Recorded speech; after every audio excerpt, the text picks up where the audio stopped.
diyarındaki siyasi vaziyetning barg'ansiri eg'irlab menishi bilan Uyg'urlar masalasining tashqi dunyoda anglitilishi barg'ansiri kuchayib menayotganligi ma'lum.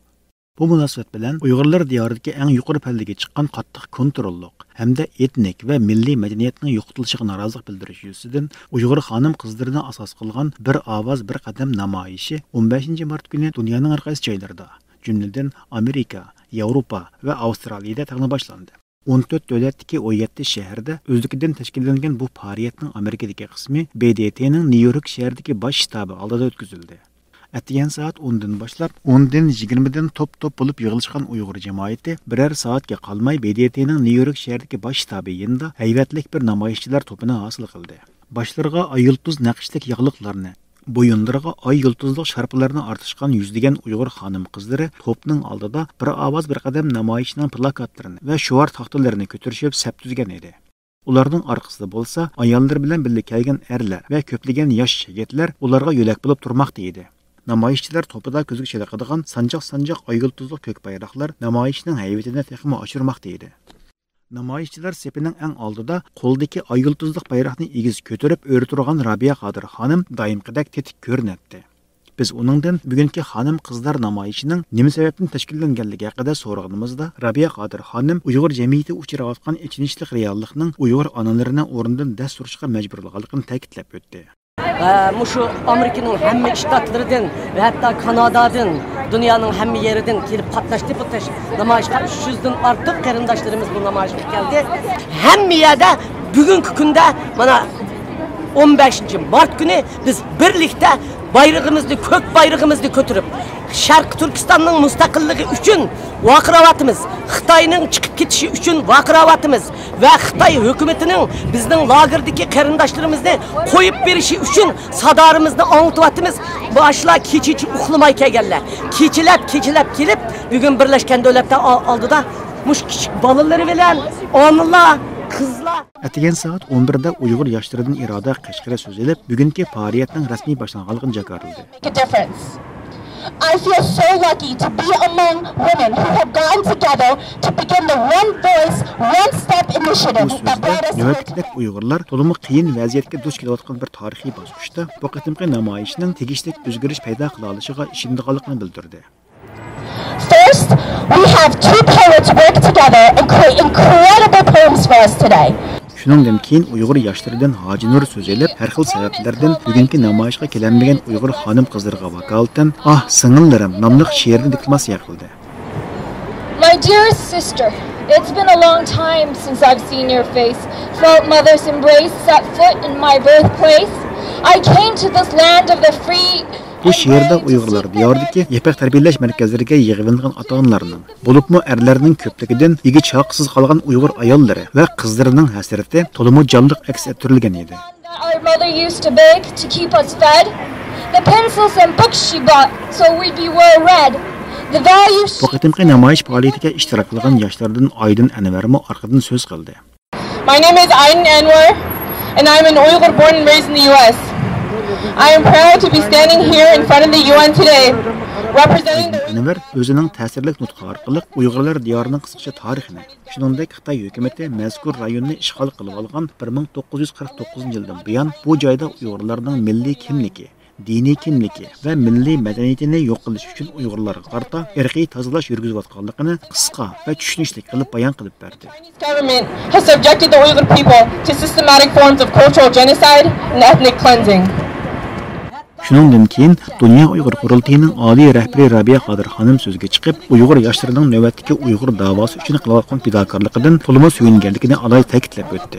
Shuningdek, o'z dematlik bir avlodning hayot musofasini tatbiqlash orqali Xitoy hukumatining zolim hukmronligini og'dirib tashlamay turib, Sharqiy Turkiston xalqiga haqiqiy baxtiyor turmush nasib bo'lmaydi deb xulosa chiqardi. Vatanni qo'limizga olgan vaqtida biz ondan qutulamiz. Xitoy bilan madora qilamiz deb yillardan beri yalvardik. Avtonomiya bo'lsak yaxshilik qilamiki dedik. Yaxshi o'lsak yaxshilik bo'lamiki dedik. Urug' tuqqan bo'lsak yaxshilik bo'lamiki dedik. Tarixdan beri shunda aldangan atalarimiz yaxshi niyat bilan aldangan. Mush bir yaxshi gap qilsak, muş halkımızga oram bulamıkin dedi. Lekin Xitay unuğu unumidi, teximi öltedi. Biz muşundaq bir narsani bilishimiz kerakki, hergiz Xitay bizga yaxshilik qilsaqmi, yaxshi gap qilsaqmi yo'l bermaydi. Shuning Bu qatimqi faoliyatning nutq so'zlash bosqichidan keyin namoyish ishtirokchilari sap bo'lib tizilib, qo'llaridagi oy yulduzli ko'k bayroqlarni larzon bahor shamolda javlon qildirgach, namoyish maydonida cho'ng doira hosil qilib, sukut ichida aylandi. Bu oraliqda mazkur bir ovoz bir qadam xonim qizlar namoyishining tashkillovchilarining biri, Amerikadagi aktiv faoliyatchi Roshan Abbas ziyoratimizni qabul qilib, bugungi namoyishning tashkillanishi haqida qisqacha tushuncha berdi. Hozirgi Xitoy hukumatining xalqimizga selayotgan mushu zulmlari, bugungi mushu vatanimizda Sharqiy Turkiston xalqining uchrayotgan xo'rliqlarga dunyo jamoatchiligi yeterlik holda Xitoy hokimiyatini javobgarlikka tutmayapti. Buning uchun biz Birlashgan Davlatlar Tashkilotining oldiga kelib, agar Xitoy hukumati Birlashgan Davlatlar Tashkilotida shundoq bir nopusliq davlat bo'ladi ekan, ularning insoniyatga selayotgan, bizning zaminimizni besib olib, shu zaminning egillari bo'lgan xalqimizga selayotgan xo'rliqlari, zulmlarni to'xtatishi, bizning bu haq da'voyimizga hamdamda bo'lishi, ularning hissdoshligini qo'lga keltirish shu maqsadlar bilan Birlashgan Davlatlar Tashkiloti oldiga keldi. Virginia shtatidagi g'amguzar ona Uyg'ur ona tili maktabining qurg'uvchisi, Uyg'ur faoliyatchilaridan Surayya xonimmi bu qatimqi namoyishni tashkillashda zo'r kuch chiqargan shaxslarning biri. Umuz ziyoratimizni qabul qilganda ovozni chiqarish sharoitidan butunlay mahrum qilingan Uyg'ur jamiyatidagi Uyg'urlar uchun haqiqatni so'zlashga, shu orqali Uyg'urlarning ovozini anglatishga kelganligini bildirdi.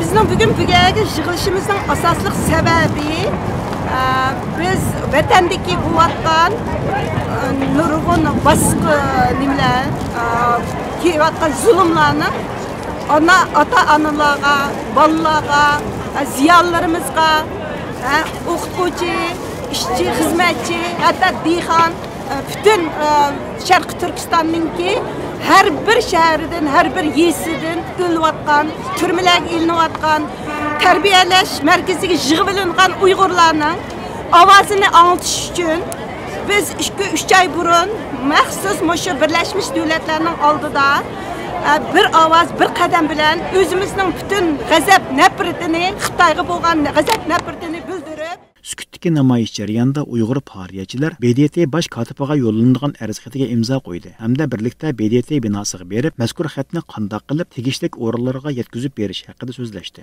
Shuningdan keyingi faoliyat kun tartibi bo'yicha namoyishchilar sap bo'lib tizilib, Nyu-York shaharlik soqchi idorasidan kelgan motosikletli 10 necha soqchining yo'l ochib berishi bilan Xitoy Xalq Jumhuriyatining Nyu-York shahrida doimiy turishliq vakillar boshqarmasiga yurish qildi.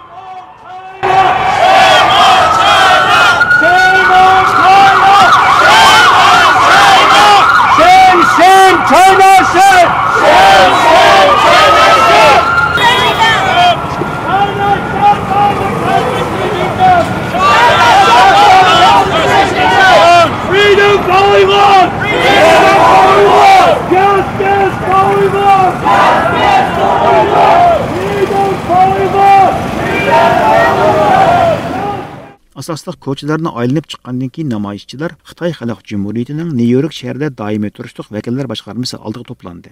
Namoyishchilarning ko'tarangi ruh bilan to'lg'an shuarlardan keyin faoliyatning kun tartibi bo'yicha Uyg'ur yoshlaridan Ipar Anvar Sharqiy Turkiston davlat she'rini o'rinladi.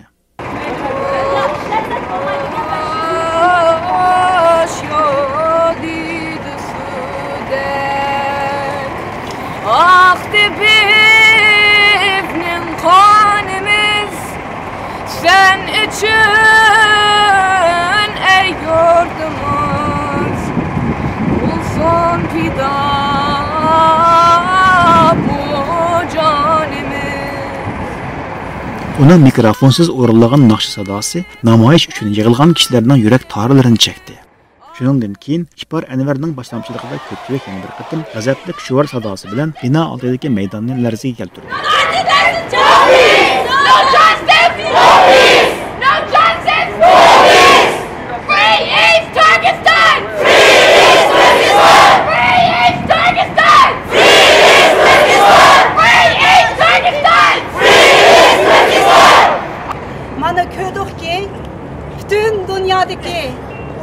analari birlashsa, dunyoni davratgan Uyg'ur analari mana butun jahonni davratib, davoyimizni xalqaralashtirdi.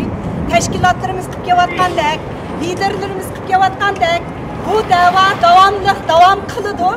Aşı liderlerimizden yanında, teşkilatlarımızdan yanında bir avaz bilen bir kademde biz birle. Assalamu aleyküm barlık kırındaşlarım, yaxşımısılar? Bugün kelgininglarga köp rahmat. Biz ayollar anamiz Rabia Qadirdan başlap davam qilib uning aqsidan dağdan minib mushu bugungi ayollarning bir qadam bir ovozini mushu kunga akeldik. Buningdan keyin mushu ishimizni qolgan kichiklarning davomlashtirishni umid qilamiz. Buningdan keyin texmi cho'ng mushundaq ittifoqlikni namoyon qildigan Uyg'urning ovozini yetkazadigan ishni qilishga hammamiz bel bog'laylik. Uyg'ur o'lib ketmaydi, tugab ketmaydi. Biz mushundaqla qarshi turdiganmiz. Biz mustaqilligimizni olamiz, vatanimizni ozod qilamiz. Namoyish va shuar chuqallardan keyin bugungi namoyishning tashkillanishida alohida kuch chiqargan Amerika Uyg'ur birlashmasining raisi Ilshod Hasanmo ayrim ziyoratimizni qabul qildi. Namoyishimizni garchi xonim qizlar boshlagan bo'lsa-mu, lekin bu hammamizningki har qanday bir Uyg'urning mayli erkak olsun, cho'ng olsun, kichik olsun, bola olsun, dada olsun, ona olsun, qiz olsun, hammasininki majburiyati. Shuning uchun onalar, bolalar, qizlar biz chiqimiz dedi, ama biz erkak bo'lgandan keyin ular bilan bizningmi tang chiqish bu bizning majburiyatimiz. İmanımızın bir qismi, vicdanımızın bir qismi ham bir erkaklikning majburiyati.